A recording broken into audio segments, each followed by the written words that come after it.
Эрхэм үзэгчдээ хөгжлийн хүрд нэвтрүүлгийн шинэ дугаар эхэлж байна.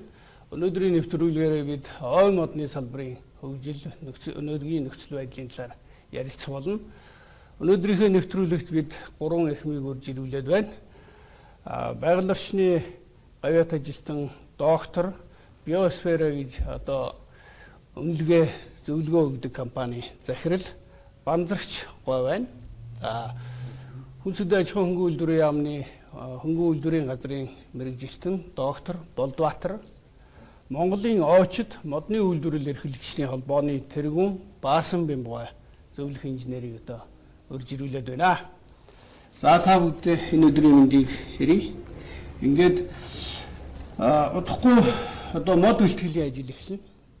Тэгэхээр Монгол улс бол жилдээ нэг тэрбум гаруй куб мод бэлтгэлдэг гэж байгаа. Тэгэхээр өнөөгийн яг мод бэлтгэлийн үйл явц ер нь энэ чиглэлд ер нь модны салбарын эрх зүйн орчин за хэрэгжүүлж байгаа төсөл хөтөлбөр ой модны салбарынхны хөгжлийн байдлыг ямархуу байна гэдэг асуудлаар хөнгөн үйлдвэрийн газрын мэрэгжилтэн Болдбаатар байгаас яриа эхлүүлье. Сайн байцгаана уу? Өдрийн мэндийг хүргэе. За манай ой модны салбарыг энэ жил бол салбарын маань 95 жилийн ойн жил байгаа. Мөн түүнтэй давхцаад хөнгөн аж үйлдвэрийн Монгол улсын энэ томоохон салбар энэ салбарч хамаардаг энэ салбарын маань бас 85 жилийн ойн жил байгаа юм. Энэ чүүднээс үзэхэд бол манай хамгийн анх ойн салбар маань ер нь мод ашиглах энэ цэгүүдээс тэднээс бол гараагаа хэлж байсан. Нэлээд олон жилийн түүхтэй, бараг 100 жилийн түүхтэй салбар байгаа. Өнөөдрийн байдлаар энэ салбар маань бол яг 450 гаруй аж ахуй нэгжтэй үйл ажиллагаа явуулдаг. Үндэ бол мод бэлтгэх боловсруулахаас цаашаа мебель тавилга үйлдвэрлэл хавтан түлш шамар түлшний үйлдвэр хүртэл бүх салбарууд маань хамаарагдаж явдаг. Ийм өргөн үрээтэй ажил явуулдаг салбар байгаа юм. Өмнө нь бол 30 жилийн өмнө бол дотоодын нийт бүтээгдэхүүнд бол эзлэх хувь нь бол 17-оос 20% хүртэл эзэлж байсан. Нэлээд томоохон жинд арддаг салбар байсан. Өнөөдөр бол статистик мэдээгээр бол нэг 2-оос 3%-ийг л үйлдвэрлэж байгаа. Тийм байдалтай байна. Гэхдээ бол аж ахуйн нэгжүүд маань бол 90-ад оны дараа салбар задарсны дараа бол буцаад нэлээд зайхан өргөжиж үйлдвэрүүд маань бол томоохон бүтээн байгуулалт хийгдэж тоног төхөөрөмж хүн хүчний боловсруулалтын чадварчлах тоног төхөөрөмжийн шинжилгээ ажлууд бол хийгдсэн. Үйлдвэрүүд бол нэлээд олон бол нэгдэж ажиллаж байна л да. Төрөөс ч энэ тал дээр бол бас бодлогын хэмжээнд бол дэмжсэн бодлогын баримтчгүүд өлтөө зээл тусламжуудыг бол үзүүлж явж байгаа. Аль болох дэлхийн хөгжилтөөгөө аж үйлдвэрийн яригдж байгаа энэ 3-4-р хувьсгалууд гэж нэл дараалж байгаа. Энэтэйг бол хөл нийлүүлж явахыг бол хичээж ажиллаж байгаамаа. За сүүлийн үед хэрэгжүүлж байгаа томоохон хөтөлбөрүүдээс дурдвал аж үйлдвэр жилдээ 2100 гэсэн хөтөлбөр байгаа. Энэ хөтөлбөрийн хүрээнд бол 21 аймагт бол 100 аж үйлдвэрийн үйлдвэрүүдийг бол байгуулахаар тусгасан байдаг. Үүн дотор бол манай модны цогцлбор үйлдвэрүүд, түлшний үйлдвэрүүд, шахмал автомгийн үйлдвэрүүд бол орсон байдаг. Зөвхөн Улаанбаатар гэхгүйгээр бол тухайн ой нөөц байдаг. Хэд үтцэн хөгжсөн аймагуудад бол хийгдэхээр бол төлөвлөсөн байд юм аа. Банзарч та бол байгаль орчны яамд олон жил ажилласан хүн. Тэгэхээр илүү үйлдвэрлэлийн гэхээс илүү ер нь Монгол орны ой нөөцийг хамгаалах, нөхөн сэргээх тийм ээ, цэвэрлэх, хэрэгжүүлэх энэ үйлдэл ажлыг өдрөдөө зохион байгуулж ирсэн баг.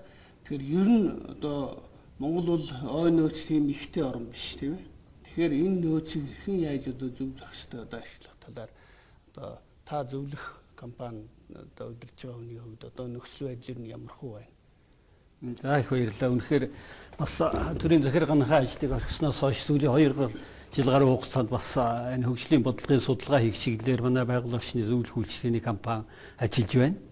Тэгээд сая бас энэ дашрамт хэлэхэд бас үжигчтэй нэг тоо мэдээлэл залруулж хэлэхгүй бол ой модны салбарын даас ямар юм бэ гэдэг дээр бол таны хэлдэг 1.2 тэрбум шометр. Тэрнээс жид бэлдэж байгаа нь бол 1 сая шометр юм байгаа. Тэгэхээр сая бас энэ Болдбаатар мэрэгчлэлтэн турдлаа. Ойн салбар дээр бид нар бол онсон зүйл байгаа.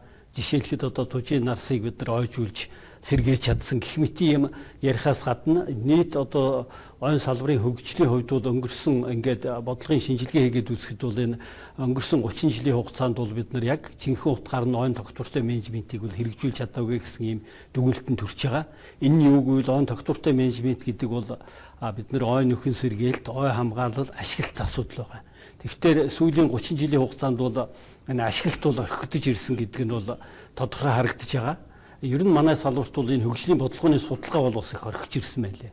Сая тэгээд байгаль орчин аялал жуулчлалын яам дээр хэрэгжсэн ЮН-ийн төлбөр хөрөөнд бид нар сая энэ ойн хомсдолд ороотлыг бууруулах дунд хугацааны хөтөлбөр гэж боловсруулсан. Энийг одоо байгаль орчин аялал жуулчлалын сайд батлаад ингээд мөрдүүлж байгаа.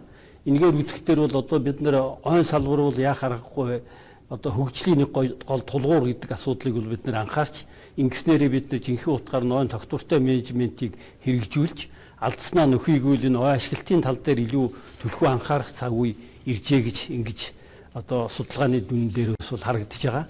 Энэ дээр хуучин бол бид нар яг социализмын үед бол жишээ нь хялгантад 250 мянган шометрч гэдэг юм уу тосон цэнгэл 150 мянган шометр мод бэлтгэж ийсэн. Энэ бол экологийн тэнцлийг алдагдуулж ойн даацаа бол хэтрүүлж байгаа. Тэгэхдээ Монголын ой бол бас ашиглах нөөц бол маш их байна. Тэгэхээр ер нь бол хөгжсөн улс орнуудын туршлагыг үзэхэд бол жишээ нь Япон, Солонгосын туршлагыг аваад үзэхэд бол хөдөөгөө хөгжүүлж улс орн хөгждөг юм байна. За хөдөөгөө хөгжихдээ жишээ нь Японд бол Сатаямагийн санаачлаг гэдэг бол их хөшүүрэг болж гарсан байгаа. Энийг судлаад үзэхдээ хөдөө аж ахуй дээр нэмэл ой аж ахуй хөгжүүлсэн байна. За өмнө Солонгос гэхэд шин тусгай хөдөлгөөн гэж өрнүүлснээрээ бол хөгжлийн өндөр түвшинд хүрч чадсан. Энэ нь бол юу гэхээр мөн ялгаагүй газар тариалан дээр ой аж ахуйг нэмж хөгжүүлсэн байгаа. Тийм учраас бид нар бол одоо ямар хөгжлийн загварыг санал болгох боломжтой болж ийн гэхээр Монгол орны хувьд бол мэдээж хөдөөг хөгжүүлэхийн тулд нэгдүгээрт уламжилт мал аж ахуй хөгжих ёстой. За хоёрдугаарт нь бол хүнсний анхан шатны хэрэгцээг хангах хүнсний ногоо газар тариалан хөгжих ёстой.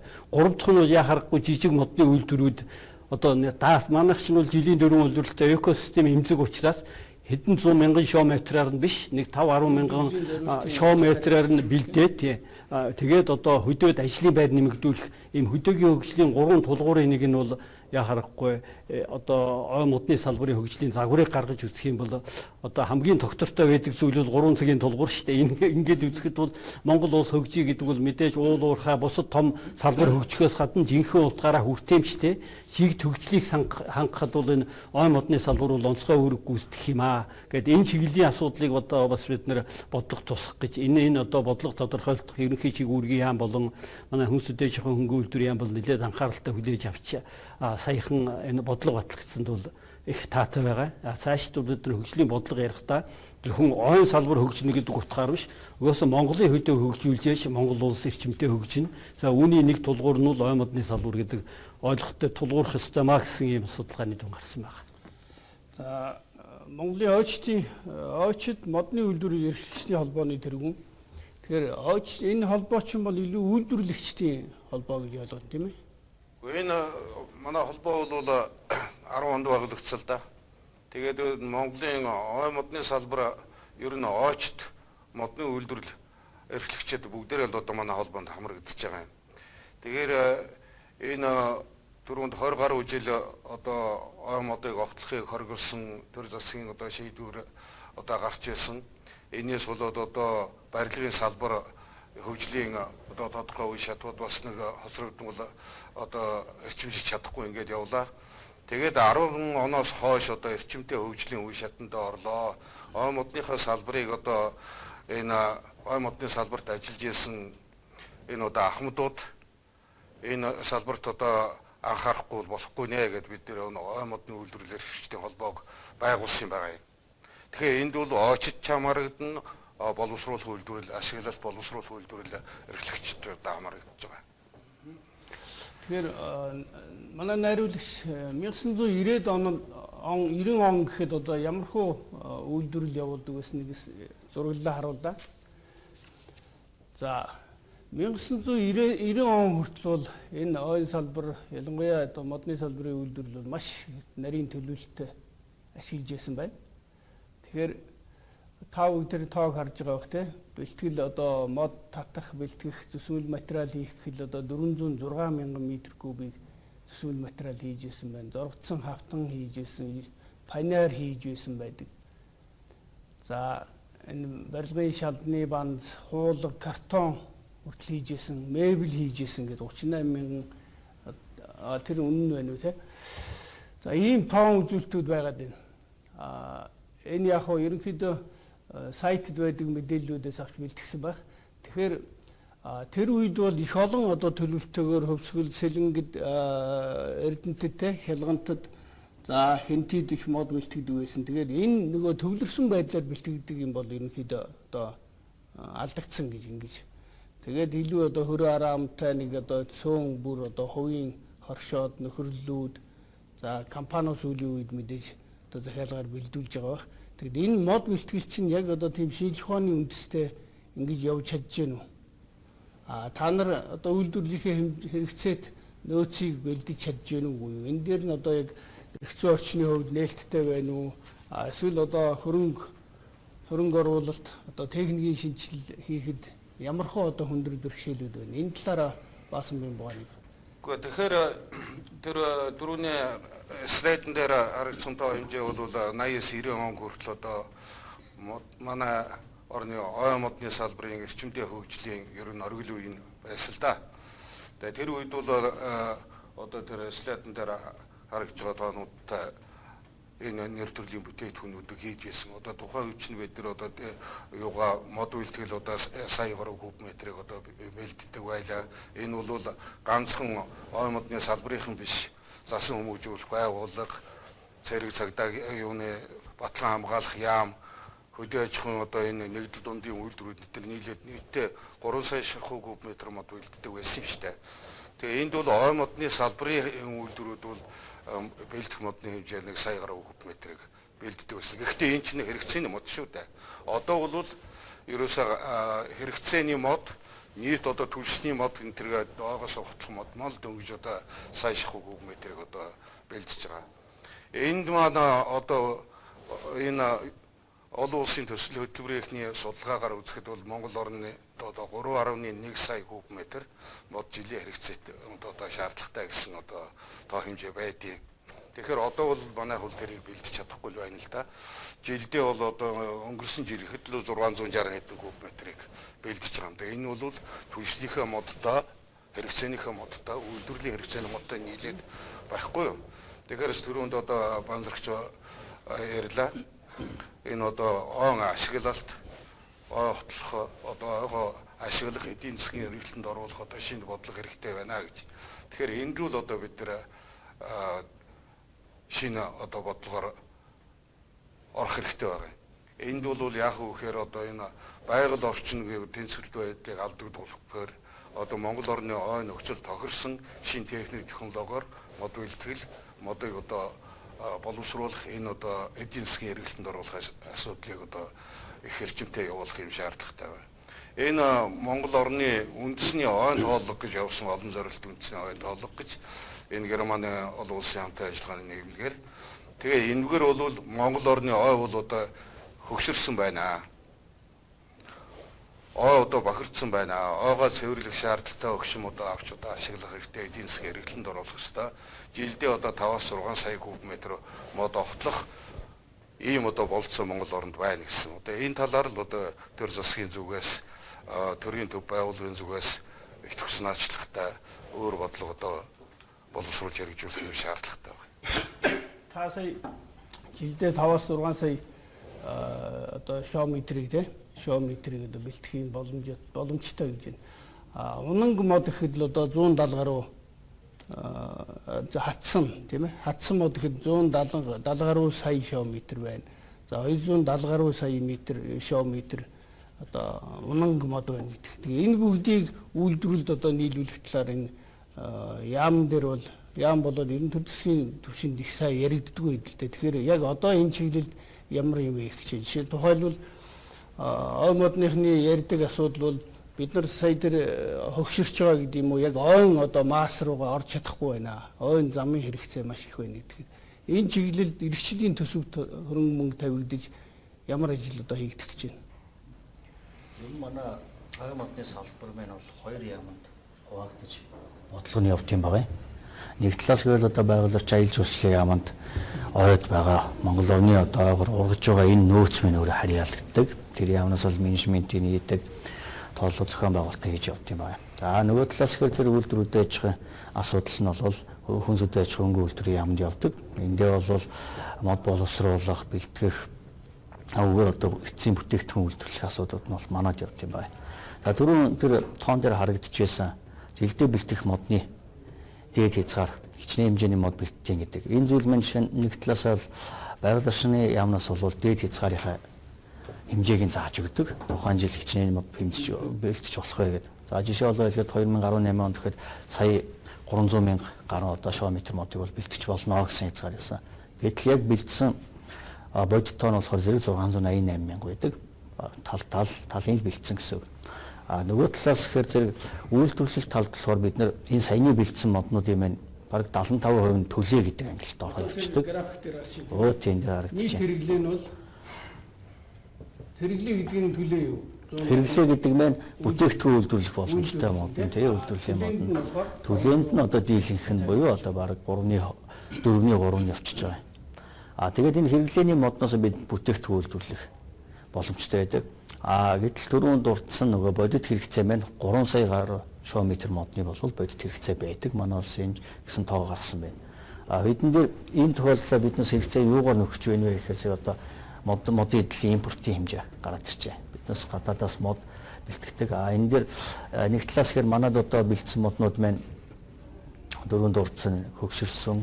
За тэгээд унаанх голцоо болцсон. Энэ маань бол өндөр зэрэглэлийн бүтээгдэхүүн үйлдвэрлэх бол мод биш болцдог. Тэгэхээр энэ модыг яаж ашиглах вэ, яаж боловсруулах вэ гэдэг технологиуд түүгээр ямар бүтээгдэхүүн үйлдвэрлэх вэ гэдэг чиглэлүүд гараад ирж байгаа. Нэг талаас нөгөө талаас гэвэл бид нар одоо өндөр зэрэглэлийн модоор бэлтгэх бүтээгдэхүүн одоо тавилгын үйлдвэрлэлд бол одоо дотоодын модны тодорхой хэмжээг болно. Бусдыг нь бол одоо импортоор гаднаас оруулж ирж нөхч одоо үйлдвэрлэлээ явуулах. Ийм хоёр үндсэн чиглэл гараад ирж байна л да. За дотоодын мод одоо ой нөөцөө бүрэн ашиглахын тулд бид нар бол одоо ямар бүтээгдэхүүн хийж болох вэ гэдэг чиглэлүүд дээр бол үндсэн хэд хэдэн гол одоо үйлдвэрлэлүүд сүүлийн үед бол нэлээд тодорхой болоод ирсэн. Үүнд бол одоо шахмал түвшний асуудал байна. Тэр юунаас оогоос одоо бэлтгэсэн тэр 240 түүхий дээр бол түвш үйлдвэрлэх. За мөн одоо хавтангууд барилгын одоо зорилттой хавтангууд үйлдвэрлэх. Томоохон төсөл одоо үйлдвэрүүд бол хэрэгжиж явж байгаа. За үндсэн иймэрхүү ажлуудад бол ажил маань явагдаж байгаа. Энэ за Монголын нутгаар Оросоос маш их хэмжээний мод одоо реэкспортоор гарч байна. Тийм ээ? Урагшаа. Тэгээ харахад бол жишээ нь Ирэнд модны хэд хэдэн үйлдвэр байх жишээд. Нөгөө Оросоос очиж байгаа модыг чинь Ирэнд хатаагаад бэлтцүүд хийгээд ингээ Япон руу, Тайвань руу экспортлж байгаа. Бусад Европын орнууд руу хүртэл экспорт. Тэгээ энийг манайх яагаад эндээ одоо Оросын энийх одоо ой нөөцийг Монголд тухайлбал нэг алтан булгийн чөлөө төсгээл одоо бараг л 16-7 жил ярьлаа шүү дээ. Энд ингээд үйлдвэрлэлүүд бий болох. Ер нь энэ модны салбарын нэмэн өртөх шингээсэн одоо үн цэн түргэх чиглэлд энэ төр засгийн бодлого ер нь хэр одоо ямар дэмжлэг хэрэгтэй вэ? Юу нь одоо болохгүй байна гэдэг талаар баасан баймгаа. Төр засгийн дэмжлэгийн хувьд бол ой модны салбарын хувьд бол бас ол зурхуустай сайхан шийдвэрүүд гарсан л да. Оросын холбооны улсаас одоо импортын модон материалын гайл нэмэн өртгийн албан татварыг тэглэсэн шийдвэр засгийн газраар тогтоолоор батлагдсан. Тэгэхээр зэрэг манай орны ой нөөц бол өөрснийхөө одоо дотоодын хэрэгцээг бүрэн одоо хангах юм нөөцтэй. Гадаадын зөвлөхөд хэлж байгаа. Танайх одоо импортоор модон материал авна гэд импортын одоо татвараа тэгэлжсэн байх ямар сони юм гэд түрүү нөгөөх 5-6 сая куб метрийг авч ашиглаж болно гэсэн шүү дээ. Гэж одоо судалгаагаар гарсан гэсэн шүү дээ. Тэгээ энэ нөхдүүд бас ингэж ярьж байгаа юм. Хоёрдугаарт алтан булгийн чөлөөт бүсэд тэр модны үйлдвэрлэл байгуулах хэд хэдэн төслүүд бол явагдаж ирсэн.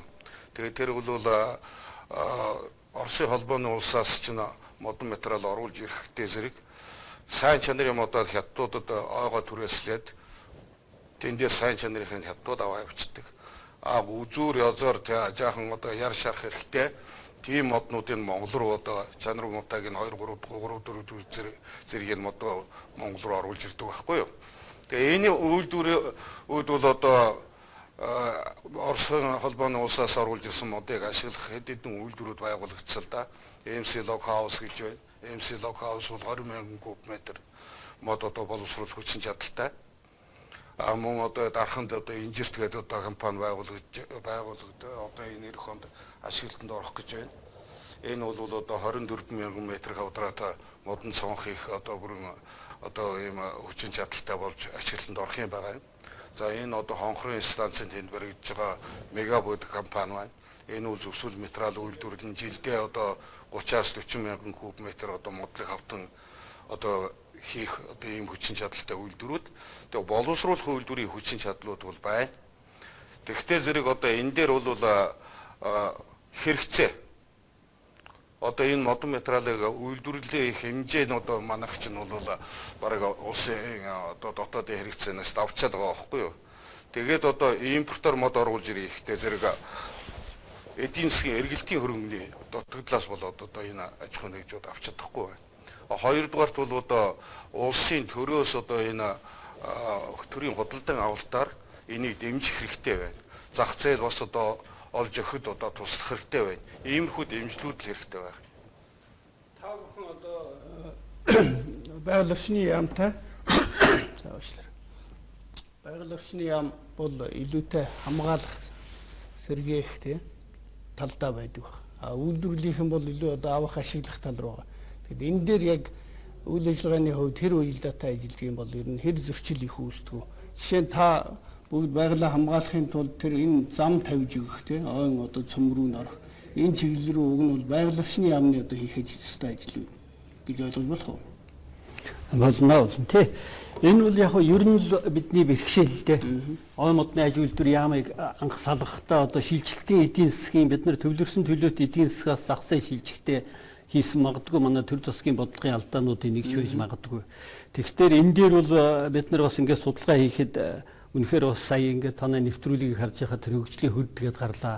Энэ хөгжлийн хүрдийг эргүүлэхэд бол энэ шинжлэх ухааны хандлага бол их чухал байр суурь эзэлнэ гэх. Тэгээд энэ таныг бас ийм нэвтрүүлэг хийж хагаад талархал илэрхийлмээр байна. Ингээд бид нар энэ судалгаагаа хийгээд үзэхдээ бол ер нь бид нар 90 оноос өмнө тэр ой модныхан оргилдоо хөрсөн цагийн сайхан салгиж явах үеийн судлаад үзэхдээ бол тэр нэгдүгээр төвлөрсөн төлгөөт эдийн засгтай тэр комбинатаар хөгжиж ирсэн байгаа. Модоо унахаас эхлээл цагаалал тэгэл эцсийн бүтээгдэхүүн хийгээл тэгэл ойжуулаад явдаг. Энэ бол эдийн засгийн нэг чиг хандлага.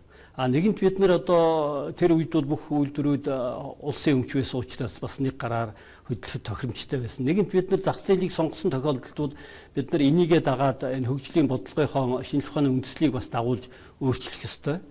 Тийм учраас бол сүүлд нь бол энэ зах зээлийн одоо энэ ой модны салбарын судалгаа хийгээд үзэхэд бол энэ кластер гэдэг хөгжлийг бол сонгож авсан байна л да. Энэ бол саяны тэр комбинатаар хөгжихөөсөө бол ялгаатай. Хувийн хөвшил суурилсан олон үйлдвэрлэлүүд эцсийн бүтээгдэхүүнлүүд түүхийн эдээ нийлүүлэхдээ жишээ нь танай компани одоо бэлтгэж яхад манайх одоо зүсэмлээ үйлдвэрлээд тэр зүсэмлэний өөрийн өртгөө шингээгээд боловсруулж тавилга хийх гэх мэт. Тийм учраас нэгдүгээрт бол бидний өөр энэ одоо энэ ойн нөөцийн хамгааллын бодлого тогтвортой менежментийг явуулахад бол энэ бас саад болж байгаа. Тэгэхээр ой хамгаална гэдэг бол ерөөсөө зөвхөн тариад төмөр хурцнаас хамгаалахыг хэлэхгүй л дээ. Энэ зохистой ашиглалтыг бол хамгаалтын нэг хэлбэр гэж үздэг. Тийм учраас өнөөгийн байгаль орчин аюул жуулчлалын яам бол бас ерөнхий шигүүргийн яам. Тийм учраас ер нь ой модны салбарыг бол бүхэлд нь хариуцж ийн гэж ойлгож болно. Тэгвэл одоо тэр мод бэлдэх боловсруулах үйлдвэрийг бол хөнгөн үйлдвэртэй хослуулж хөгжүүлэх тал дээр бол энэ замыг сонгосон байгаа маа гэж ингэж хэлмээр байна. Ингээд бас энэ дашрамт хэлэхэд таныг дэд сайд байхдаа бид нар хамтарч хийсэн нэмэгдсэн өртгийн албан татвараас чөлөөсөн асуудал бол ойн нөөцт бол бас сөрөг хүлээсэн гэж ойлгож болохгүй. Таны хэлдгээр монголчууд экспортынхаа бүтээгдэхүүнийг нэмэх, валют монгол руу чиглэхэд бол энэ хэрэгтэй. Үүндээ ингээд одоо бас улс ууртай бодлогын шинжилгээ хийгээд үзэхэд бол ингээд мод бол дотоодын хэрэгцээгээ бол хангана гэдэг бид нар төрөөс амтлаар ойлгох бодлого тэлцсэн. Экспортын хэрэгцээг бол үнэхээр экспортын модоор, импортын модоор хангах бүрэн боломж байгаа. Гэтэл өнөөдөр бид нар яг хөөхтөр энэ 2-3 үндсэн асуудал бол доголдож ийн гэж үзэж байгаа. Нэгдүгээрт бол одоо техник технологийн шинжилгээ хийж чадаагүй. Өөрөөр хэлбэл үтгийн сүлжээ үсээгүй борлуулсан бүтээгдэхүүнээ борлуулж чадахгүй. Нөгөө талдаа бид нар 90 онд чинь бол маш их мод хятад руу гараад модны квот тогтооцсон бол эргээд тухайн үедээ бол энэ бодлого зөв байсан. Зах зээл рүү ороод хамгийн хялбар авч болох зүйл бол мод байсан. Тэгээд энэ үед бол бид нар квот хэрэгжилж ирсэн. Одоо бид нар менежментийн төлөвлөгөөний үндсэн дээр мод бэлтгэх гэх мэт ийм эргэлтийн чанартай бодлогын өөрчлөлт хийжээж одоо энэ салбар хөл дээр гарахна гэсэн ийм санал байгаа. Хоёрт нь бол энэ боловсон хүчнээ бэлтгэх ёстой. Тэгээ энэ чиглэлч гэсэн бас төр засаг бол анхаарлаа орхиогүй. Энэ байгууллагын орчны яамны санаачлагаар Азийн хөгжлийн банкнд асуудал тавиад Азийн хөгжлийн банкнаар одоо нэн хөнгөлөлттэй зээлээр 50 орчим сая төгрөгийн тусламж үзэж байна. Ой модны салбарын дотоодын зах зээлийг тэлэх одоо экспортын боломжийг хайх чиглэлд үзүүлэхээр доллараар тий 50. Энэ бол манай шиг одоо авсаархын жижиг салбарыг бол хөгжүүлэх дээр нь энэ дээр илүү хувийн хөгжлийг дэмжиж байгаа гэж байгаа учраас Монголын хөдөөгийн хөгжлийг дэмжихэд ийм нэмэр болох ийм чиг хандлагууд бол байгаа. Тийм учраас бидний зүгээс үл жишээ нь одоо квотын системээ халж менежментийн төлөвлөгөөний үндсэн дээр шилжих гэх мэт ийм бодлогын галбал өөрчлөлт хийхээс гадна одоо реформ хийж одоо тэр кластрынхаа үйлдвэрлэлөө нэн даруй шилжих нь бол одоо жишээлбэл манай хүнсэд аж ахуй хөнгөн үйлдвэрийн яам манай холбооны хийх үүрэг байж магадгүй. Энд эдийн засгийн одоо дэмжлэг нь бол болоод ирлээ. Тийм учраас бол модны салбарын бол хөгжлийн ирээдүй их байна. Та кластерын тухай ярьлаа. Хамгийн одоо анх дахь нэгжин дээр ой нөхөрлөлүүд гэж ойлгож болох уу? Тэрийг бол бас хүмүүст тэгж их андуурах асуудал байдгийг. Олон улсад бол байгаль хамгаалдаг олон арга байна. Одоо нэгдсэн үндэсний байгууллагын хүртэл уугуул иргэдийн тухай конвенц гэж байдаг. Тэр ой нөхөрлөл гэдэг бол бид нар бол яг хөхтөр нутгийн иргэд малаа маллангаа ойг хамгаалж байгаа юм хамгаалтын менежментийн хэлбэр өөрөөр хэлбэл community based management гэж ярьдаг. Энэ бол нутгийн иргэдээр байгаль хамгаалуулах арга юм байна. Бидний хувьд бол нөхөрлөлүүд чинь одоо ашиглан гэхээр тодорхой шийдвэр гаргахгүй ойр одоо ашиглуулахгүй ч гэдэг юм. Яг нөхөрлөлийн хувьд бол тэр хамгаалтан дээр үнэхээр агц гарсан, төмөр багассан, хууль ус мод бэлтгэл багассан, өөрснөө ч мод унахгүйгээр унсан модыг цэвэрлүүлэх боломж байгаа. Бид нар бол энэ кластраар хөгжихийн тулд орчин үеийн ойн салбарын одоо тулгуур нь юу вэ гэдэг бас нөгөө хүчин зүйлийг судлаад үзтээр социализмын үед бол мод бэлтгэлийн аж ахуй мод боловсруулах үйлдвэр ой аж ахуй гэж хэлсэн бол зах зээлийн үед бол бидний анхан шатны нэгжүүд нь ой мэргэжлийн байгууллага. Тэгээд бид нар ой ангиудыг бас байгуулсан. Тэгээд нөхөрлөл гэдэг нь хамгаалтаас орж ирээд энэ гурван хэлбэр дээр хөгжих учраас илүү яг өндөр хөгжилтэй үйлдвэрлэлийн төвшөнд гаргахыг гэвэл ой ангийг бэхжүүлэх он мэрэгжлийн байгууллага буюу мод бэлтгэх боловсруулах үйлдвэрлэлийн технологийн шинжилгээг боловсон хүчтэй бэлтгэхэд төлхөө анхаарах хэрэгтэй. Өнөөдөр бол бас мөн ерөнхийлөгч хэллээ нөөц бол байна. Энэ нөөцийг борлуулдаг зах зээлээ бид нар олж чадаагүй нөө бүтцийн гажигаас болоод тодорхой нэгдсэн бодлогогүй хоёр яамд хуваагдсанаас болоод чадахгүй байна. Нэгэнт зөв бүтцээ олоогүй учраас нэмэн үртгийн сүлжээгээ бүрдүүлж чадахгүй байгаа. Тийм учраас нэгэнт бүтээгдэхүүн борлогдоод ирэх юм бол техник технологи орлогоор шинчлэгдээд эхэлнэ. Тийм учраас бид нар бол ялангуяа энэ сүүлийн үед ярьж байгаа мэргэжлийн холбоодын тухай хууль гарах, мэргэжлийн холбоогоо түшгэлж одоо бид нар төр засгийн бодлогыг эвдэхгүйгээр хоёр яамд байлаач гэсэн энэний гүүр болж одоо энэ мэргэжлийн ой модны одоо тийм шүхэр холбооны төвшөнд үйл ажиллагаа явуулах юм бол заавал бид нар нэг юм ярих дээр л нэг юм яамыг татан буух ч юм уу ой яамыг бид нар дахин байгуулъя гэж ярихгүй байгаа юм л да.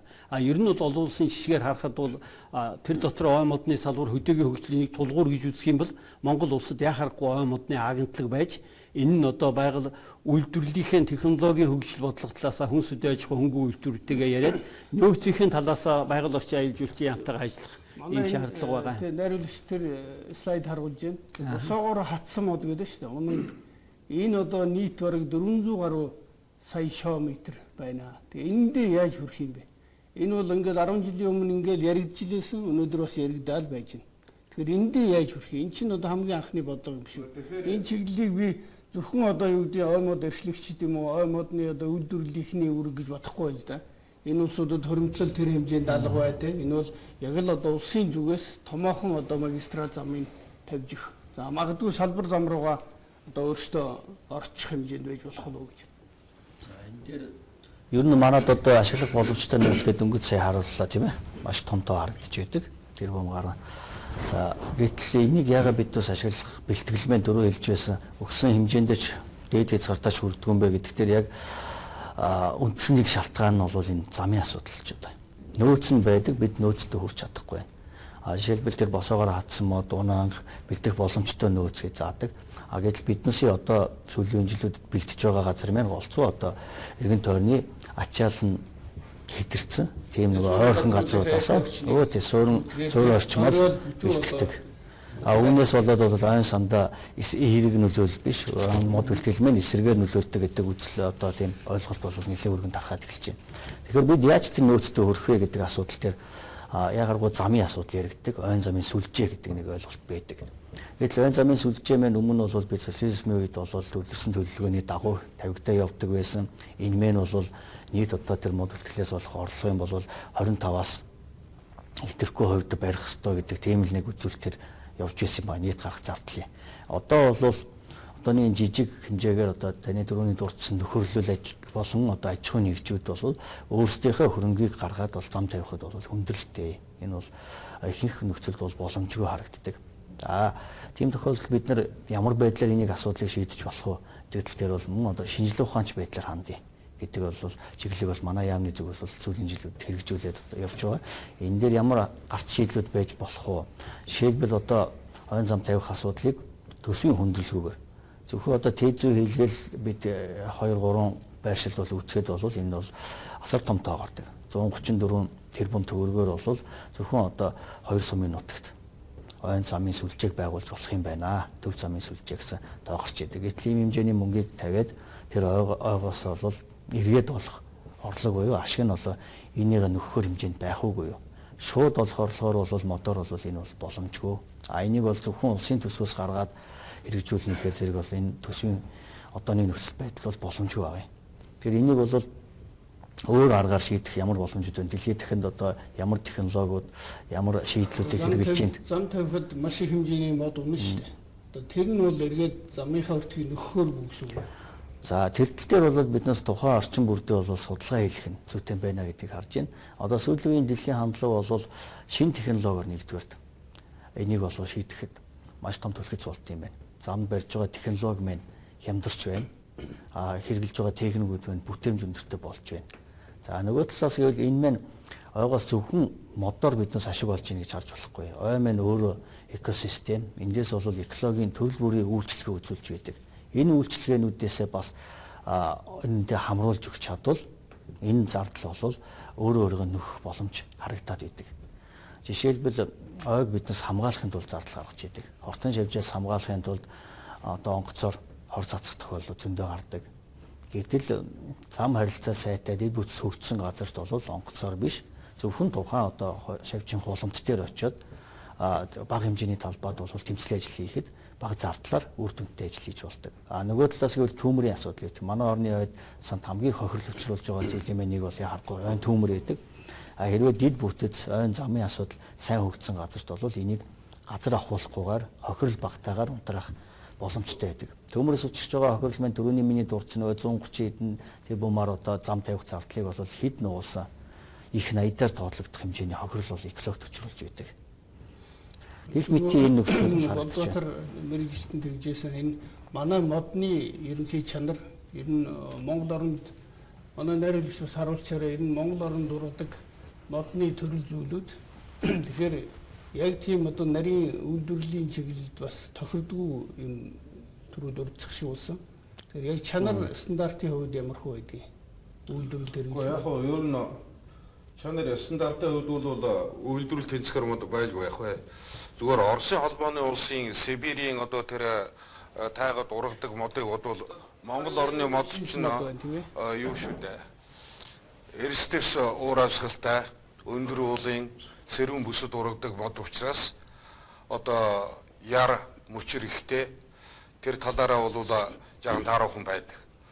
Тэгээ ер нь бол модлогийн хувьд бол энэ сэрүүн бүсэд ургадаг модны хувьд бол чанарыг муудаад ах юм бол байхгүй. Зүгээр ер нь байгалийн өөрийн одоо ургалтын дефект одоо соггоод тэр яр ихтэй Сибирийн мод шиг өндөр одоо нарийнхан харандаа шиг шулуун тэгж ургадаггүй ийм талын асуудал. Нэг Япон мэрэгжилтэн хөвсгөл явж байгаа тэгжсэн. Танаа энэ одоо нэрстэйс ууралцаад ургасан мод ч юм бол одоо юу гэдэг яг масс зориултын юм биш. Харин ч бүр декоративны одоо энэ сүвнэр хатаагаад хийх юм бол тэр олон яр мартай ч юм бүр энэ нэг мод нь $1000 одоо хурж болох ийм хэмжээний байх юмшигтай. Тэгээ чандрын хувьд бол байгалийн одоо урлал юм аа гэж ингэж хэлж яхахыг би сонссон л да. Тэгээд энэ чиглэлээр үйлдвэрлэл эхлүүл энэ баг нөөцөө яаж илүү одоо үр дүнтэйгээр эдийн засгийн эргэлтэнд оруулах вэ? Би аль нэг одоо хурал семинар дээр энэ модон аль нэг орн руу одоо үр дүнтэй зарыг ярьж яхахыг ерөөсөө сонсоогүй. Тэгэхээр энэ бол илүүтэй одоо баг холбооны ажил болж хөрөх юм байна. Тэгээ холбоо хэрхэн яаж одоо нэгтгэж тэр 400 гаруй аж ахуй нэгж байна гэсэн шүү дээ. Эдгээр нэгдээд нэг одоо төвлөрсөн байдлаар маркетинг менежментийн их төр зах зээлээ олох ийм үндсэнтэй зах зээл рүү орох одоо зорж ажилламаар юм шиг харагдаад байна. Тэгэхээр ер нь одоо төр засгийн одоо хоёр яамч гэдэг юм одоо төрийн зүгээс энэ гадаадын олон улсын төсөл хөтөлбөр энэ үр дүнд одоо тавиад байгаа янз бүрийн саналуудыг авч үзэж одоо ойг ашиглах, боловсруулах энэ талын асуудал дээр одоо тусгай одоо хөтөлбөр бодлого болгож одоо гарах ийм шаардлагатай байгаа юм. Энэ одоо их хурал засгийн газрын гишүүд энэ төр засгийн шийдвэр гаргах хүмүүсийн хувьд бол одоо бодол сүйцэх ёстой асуудал одоо болоод байгаа. Энэ 20-30 жил охин хамгаалах бодлогоор явууллаа шүү дээ. Тэгээ энэний үр дүн ч одоо тийм сайнаар гараагүй гэж бас бодож байгаа миний хувьд. Тэгээ хоёрдугаарт бол энэ чанар муутай одоо яаж ашиглах вэ? Дөрөвдүгээр слайдн дээр гарлаа 172 сая кубометр мод босоогоор хатсан байна. 248 сая кубометр мод одоо унаг байдалтай байж нийтээ 420 сая кубометр байгаа байхгүй юу?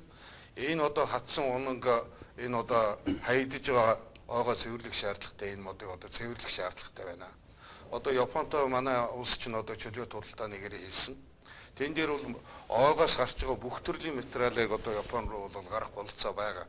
Одоо технологийн савчтаас за тэр модны нүүрс одоо бүх төрлийн одоо түлшний мод, шахмал түлш гэдэг одоо эдгээр бүгдийг гарах бололцоотой байна. За хятад оронд ч гэсэн одоо өөрөө ой нөөцөр баг одоо модоор хийдэг түүхийд одоо хавтан хийгээ шахаад зусан манайх руу оруулаад ирээчээ тэдний чинь бид нар хувиргаад зүсийг өөрчлөөд өөр сайн одоо модон түүхийд болгож ашиглая гэдэг асуудал ч одоо тавьж байгаа газар байна. Тэгэхээр энийг одоо зөвхөн одоо бид нар энд би нэг жижигхэн загвар аваад ирсэн юм л да. Энэ шахмал түлш энэ одоо хорголжин түлшийг одоо хийгээд ашиглах ой цэвэрлэгээ энэ чанар муутай модоо ашиглах бололцоо байгаа байхгүй юу? Одоо энэ миний ажилладаг Модкон компани дээр нэг туршилтын цех байгуулад ингээд эхэлж байгаа юм л да. Модкон дээр хийж байгаа юм. Тийм, Модкон дээр хийж байгаа. Энэ бол ерөөсөө одоо энэ нүүрсэн шахмал түлшнээс бол одоо хэдэн хувьд ав хөхөр азот нүүрс хүчлийн ялгаруулалтаараа бол 5-аас 10 дахин одоо бага гарч байгаа үнс одоо энэ зурагтаараа интерээр яриад байгаа нэг шахмал сайжруулсан түлснээс 20-30% нь одоо үнс болоод гараад байна гэж яриад байгаа. Энэ бол ерөөсөө 1-2% үнс болж байгаа гардаг. Бүрэн шаталтай зуух, ердийн зууханд, автомат зууханд, төрөл бүрийн зууханд одоо энэ төслийн сайжруулсан зууханд энэ бүх төрлийн зууханд хэрэглэх юм болцоотой юм байна. Тэгэхээр энэ талын одоо ойгоо одоо тэр ойд хаягдаад байгаа ойд бохирдуулаад байгаа энэ юм нөөцөө авч ашиглах тэр одоо эрүүл ургаж байгаа юмыг одоо авч ашиглахаас өмнө энийг одоо эдийн засгийн эргэлтэнд оруулах бүрэн бололцоо манай оронд бол бий. Энэ дээр бол манай холбооныхан сая өнгөрсөн 2-3 жилийн хугацаанд олон улсын төсөл хөтөлбөрийнхэнтэй хамтраад энэ тоног төхөөрөмжийн зөөврийн ойд ажилтдаг төхөөрөмжүүд авч очоод 4-5 аймагт сургалт хийгээд ингээд үзүүлж харуулсан. Тэгээд энэ дээр яг одоо эхэлчихсэн юм алга ой цэвэрлэгээний хөтөлбөрийг одоо хэрэгжүүлнэгээд одоо 20 онд ой цэвэрлэгээ хөтөлбөр дуусна. Энд одоо засгийн газрын зүгээс хөрөнгө гаргах одоо бололцоог эдийн засгийн амралтай байна гэдэг ингээд 2-3 жилийн одоо өнгөрөөчлөө. Одоо тэгээд жилийн хугацаа үлдэж байдаг.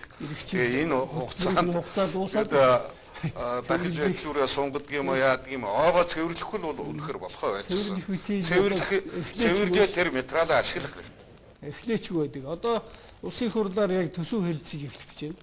Одоо өчигдөр эрхөө хэрэгч намын одоо бүлэг сурвалдаж ажлын хэсэг байгуулахаар тохирсон байлаа. Тэр яг энэ үед би энэ холбоо ер нь нэлээд агрессивны ажиллах хэрэгтэй байна. Та нар их одоо хэтэрхий нам чимээгүй одоо итгэхгүй байна гэж хэлэх гээд байгаа байхгүй. Яг энэ рүүгээ зориод магадгүй төсвийн тухай хуулинд оруулаад жилээр одоо тэдэн километр зам хамаалгын 20 км зам тавиад ингээ яваад ах юм бол эн чинь эргээд тал бүрийн ашигтай гэж. Хэдийгээр экосистем хамгаална гэж байгаа боловч түүмэр гарахад хэрэг замтай байвал яах вэ? Нөгөө халдварт одоо ойн халдвар янз бүрийн дамжлаа тий. Хорчин шавжтэй. Тэгэж чинь тэр чинь яг хязгаарлагч нь болчих. Тэгэд олон талын юм байж болох гэдэг. Дээрээс нь яг тэрийгээ дагаад магадгүй аялал жуулчлалын цоо шин одоо маршрутууд гарч ирдэг юм уу? Нэг ийм юм байна л. Тэгэхээр энэ дээр илүү идэвхтэй ажиллахыг л одоо хүсмээр байна. Тэгээд манай энэ найруулагч нар ойн тогтвортой менежментийн талаар зураглалаа харуулдаг. Бид одоо энэ яг төр засгийн бодлого болгож ойг хэрхэн яаж зохистой ашиглах вэ? Тэр энэ Баасан Бямбага ирүүлсэн одоо зураглалыг манай найруулагчид ингэж төвсөлсөн байна. Тэгээ нэг талаас нь бол огтлоод яваад идэг. Нөгөө талд нь тарж байгаа нь ерөөсө хоцрохгүйгээр бүр илүү одоо далайцтайгаар одоо ингэ тариад яваад байдаг. Энийг ингэ тогтвортой үйлдвэрлэлдээ хэрэглэдэг нэг юм байна. Тэгээ одоо бол мэдээж хэрэг энэ шахмал түлш жишээ нийслэл хамгийн том хэрэглэгч нь нийслэл тийм ээ. Шахмал түлш бол одоо 600 мянган тонн гэдэг чинь цаашид нэмэгдээд явах юм шиг байна. Энэ нөөцний их нөөцөн дээр. Тэгэхээр модны хэрэглээ тэр төлөөнд хэрэглэдэг бол илүү багасч байгаа байх гэж үзэж байна энэ жилийн үед. Эрс багасна. Цаашид улам их багасна. Тэгэхээр энэ одоо менежмент чиглэл рүүгээ одоо хамтарч ажиллах ийм шаардлага байна. Энийг бол одоо байгаль орчны зөвлөх компанийн хувьд ч тэр тийм ээ. За одоо холбооны хувьд ялангуяа одоо үйлдвэрлэлийн одоо хэрэгжилтийн зохицуулж яадаг энэ салбарын яамны хувьд хамтарч ажиллаад нягт ажиллаад энийг чиглэлээ гаргахгүй бол энэ модны салбар бол ингээд зөнд нь хайчихсан. Тэгээд нэг одоо энэ ойч тэгээд нэг хүмүүсийн одоо үүрэг мэтэр ингэж орхиж үл хэрхэв таарахгүй байна гэж. Тэгээд ийм л одоо дүгнэлтэнд хүрээд байгаа. Тэгээд энэ талаар хэдүүлээ нэг товчхон одоо төгсгөлийн үгэлээд нэвтрүүлгээ өндөрлөе. Тэгэхээр гол модны салбарын юу бол сая тэр слайдээр харуулсан шиг одоо бүхэл бүтэн одоо цикл юм байгаа шүү дээ. Ага тарж ургуулна, огтлно одоо боловсруулна, гарсан үрдс саягдл одоо чанар муутайг шахмал төрж болгоод ицсэн шүү дээ. Одоо боловсруулаад гарах юм одоо бүгд орог. Тэгэхээр энэ дээр одоо түрүүнд банзрагч ярьсан нэг одоо дэмжиж одоо нэг асуудал хэлмээрээ ой модны салбарын энэ одоо хоёр хуваагдчихж байгаа энийг ядаж одоо төр засгийн зүгээс нэгдэхэд зангидж яадаг одоо тийм салбар хариуцсан одоо агентлыг одоо тийм байгуулж энийг одоо уялдуулж өгөх хэрэгтэй байна. Одоо бол хоёр төр зас төрийн одоо байгууллагад салцгаад бодлого нийлж явдаггүй ийм асуудал байгаа шүү дээ. Болбаатар доктор. За энэ салбарын яамны үед манайх зөвхөн мөнгөн дүнгээр үйлдвэрлэлээр үзэх юм бол аж үйлдвэрийн салбарт нь бол нийт одоо гойтой холбоотой мөнгөний урсгалын бол бараг 90% явж байдаг. Гэтэл манай яамд бол энэ том асуудлыг энэ мэн цаашдаа дөрөв бид урдчаасаа үндэсний нийт үйлдвэрлэлийн 4/1-ийг хүртэл эзэлжсэн том салбар байсан. Ийм том салбарыг одоо хариуцсаж бол манад бол ердөөс нэг л мэрэгжилтэн сууд юм байгаа юм. Тэгэхээр энэ тал дээр бас одоо манай бол яамдаа тийм нэг л хариуцж байгаа. Тэгэхээр бол энэ мэн хуучин бол нэг яамны одоо тал асуудал дээр ганцхан хүнийг хариуцуулаад орхицсан. Тэгээд салбар маань өргөн байдаг. Энийг бол цаашдаа бид өргөжүүлж заашгүй газар өвөг хилцсэн хэмжээнд хүрч байж. За тэгээ хажуудаа мөн шинжилгээ ухааны талын авч одоо хүрээлэн эрдэм шинжилгээний байгууллагуудтай. За мөн одоо аж ахуйн талдаа оролцож болох агентлаг ийм салбар байгуулагдж байж энэ салбар маань хөлөө болоод эдийн засагт эрэлт хэрэгцээ хамгаалал аль алийг зохицуулаад явах боломжтой болно гэж үздэг. За хоёр хүний хэлснийг давхардуулахгүй хэлэхэд саяхан байгаль орчин аялал жуулчлалын сайд тушаал гаргасан. Тэр нь манай зөвлөх компани болон олон улсын байгууллага оролцоод 2024 оныг дуустал хэрэгжих энэ доктортой менежментийн энэ хөтөлбөр гарсан. Тийм учраас одоо 20 дунд хугацаанд давал бид нар хөтөлбөр ярихгүйгээр саяны таны хэлдгээр эрчимтэй төсөв мөнгөн дээр нь ажиллаж энэ он доктортой менежмент хөл угаасаа л ашиглалт хамгаалтын нэг хэлбэр учраас доктортой ашиглалт хамгаалт нөхөн сэргээлтийн энэ асуудлыг одоо энэ чиглэлийн хүмүүс үе аж ахуй хөнгө үйлдвэр яам байгууллага орчны яам онцгой анхаарч ажиллах хэрэгтэй гэж ингэж бодож байна. А нөгөө том масштабаараа ерөнхий сайд их хурлч гэдэг юм уу одоо эрэгчийн сонгуул болно гэдээ үзэхэд энэ олон одоо төрийн бодлого тодорхойлдог намуудын хувьд бол ой модны салбарыг хөдөөгийн хөгжлийн нэг тулгуур гэж авч үзээсэй гэж ингэж бодож байна. Энэ хоёр асуудлыг байхад бодлого нь байна. Тэгээ сан хүүгийн шийдээд тэгээ зөвхөн энэ ой модны салбарыг хөгжүүлэх чинь ойчуудын асуудал биш, Монголын хөгжлийн асуудал. Тэр дотроо хөдөөгийн хөгжлийн нэг тулгуур гэдгийг л одоо шийдвэр гаргалтын түвшинд хүлээн зөвшөөрөх юм бол бидний ирээдүй гэрэлтэй байна гэдгийг хэлмээр байна. Ингээд баярлалаа. Өнөөдөр бид бас Монгол Улсын эдийн засгийн нэг чухал салбарыг хөндөж ярьлаа. Энэ салбарт бол бодлого төсөл хөтөлбөр цаас бол одоо дутагдаагүй хангалттай гарсан. Одоо бол үйлдэл хэрэгтэй, хөрөнгө хэрэгтэй байна гэдэг үгээр өнөөдрийнхөө одоо хөтөлбөрийг өндөрлүүлье.